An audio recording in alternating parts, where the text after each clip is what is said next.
আগামী 2026-এর শেষে লোকসভা ভোটকে লক্ষ্য রেখে আজকে গোটা রাজ্য জুড়ে আমরা দেখতে পাচ্ছি ভোটার লিস্ট চেক করা হচ্ছে। বাড়ি বাড়ি গিয়ে একটা কথা মনে রাখবেন যে নদীর পানি উত্তর থেকে আসে, দক্ষিণে গড়ে যায়। তো ভেড়ার বাচ্চা পানি পান করছে, তো সিংহে এসে বলছে, বেটা পানি ঘোলা করছিস? তো বলছে, হুজুর আপনি তো ওপরে আছেন, আমি তো নিচে আছি, কি করে পানি ঘোলা করলাম? বলছে, তোর বাপ করেছিল, তোর বাপ করেছিল। আজকে মুসলমানদের পরিস্থিতিটা ঠিক ওই জায়গায়। ভারতবর্ষে এত মুসলিম সম্পত্তি থাকার সত্ত্বেও মুসলমানদের অবদানে নেতারা আজকে গদি দখল করার সত্ত্বেও আজ যখনই ভোট আসে তখন এটাকে ডিভোটার করার চেষ্টা করে, বাতিল ভোটার করার চেষ্টা করে। আর বিশেষ করে যারা বাংলাভাষী মুসলমান, আসামে দেখেন বাংলাভাষী মুসলমানদের কত নির্যাতন চলছে, তাদেরকে বাংলাদেশি বলে তাড়িয়ে দেওয়া হচ্ছে। যে তারপরে আপনার উচ্ছেদ করার লক্ষ্যে বিশেষ করে মুসলমানদের বাড়িঘরকে ভেঙে দেওয়া হচ্ছে। সব জায়গায় হচ্ছে।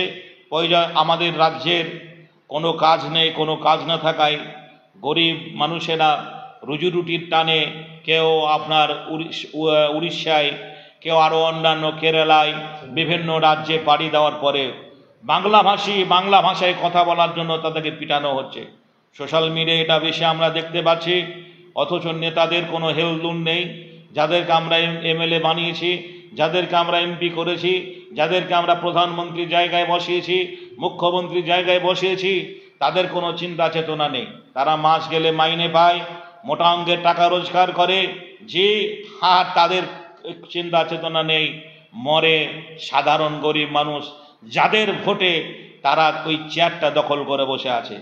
জনসাধারণের উদ্দেশ্যে বলবো, 2026-এর ভোটকে লক্ষ্য রেখে যে এমনটা অপ্রীতিকর ঘটনা ঘটাবেন না যাতে আপনার জাতি কষ্ট পায়। আজকে দেখবেন এই ভোটকে সামনে রেখে মারছে কে মুসলমান, মরছে কে মুসলমান, জেলে আছে মুসলমান। দেখবেন প্রায় জেলে আমরা খোঁজ নিয়ে দেখেছি, বেশিরভাগই মুসলমানরা জেল খাটছে। জিজ্ঞাসা করবেন, ভাই তুমি কি চুরি করেছো? বলে, না চুরি করিনি। রাজনীতি করতে গিয়ে যে মারামারি করতে গিয়ে মারামারি করতে গিয়ে, বম্বিং করতে গিয়ে তারা আজকে জেল খাটছে। একটা পরিবারের অভিভাবক, একটা পরিবারের গার্জেন যদি সে বিনা দোষে জেল খাটে, তার নাবালক ছেলে মেয়েরা কি করবে বলুন? না পাবে ভালো শিক্ষা, না পাবে ভালো পরিষেবা, না তারা ভালো খেতে পড়তে পাবে, ওই পরিবারটা শেষ হয়ে যাবে। তাই আমার মিল্লাতের কাছে করজোড়ে আবেদন, আকল ফরিয়াদ, জাতি ধর্ম নির্বিশেষে আমরা এমনটা যেন না করি। আল্লাহ রাসূল বলে গেছেন, এক মুসলমান অপর মুসলমানের ভাই, এক মুসলমান অপর মুসলমানের ভাই। আল্লাহ রাসূলকে সাহাবীরা জিজ্ঞাসা করলেন, ও আল্লাহর নবী, আপনি বলুন মুসলমান আর অমুসলমান, আপনি বলুন যে কে প্রকৃত মুসলমান কে? রাসূল বলেছেন, প্রকৃত মুসলমান ওই ব্যক্তি যার প্রতিবেশীর সঙ্গে সৎভাবে জীবনযাপন করলো। আপনার হাতের দ্বারা, অঙ্গ প্রত্যঙ্গের দ্বারা যে যেন প্রতিবেশী কষ্ট না বা আঘাত না পায়। আমরা রাজনীতি করতে গিয়ে এক অপরকে হিংসা করি, এক অপরের সঙ্গে মারামারি করি, লড়াই করি, বম্বিং করি, আর বেশিরভাগই মুসলমান আমরা জেল খাটি। আল্লাহর কাছে পরিশেষে দোয়া করি, আল্লাহ যেন আমাদের সে তৌফিক দান করেন, আমরা এক অপরের প্রতি শ্রদ্ধা, ভালোবাসা, ভ্রাতৃত্ব ভাব রেখে আমরা দুনিয়ায় চলাফেরা করতে পারি। আল্লাহুম্মা আমিন।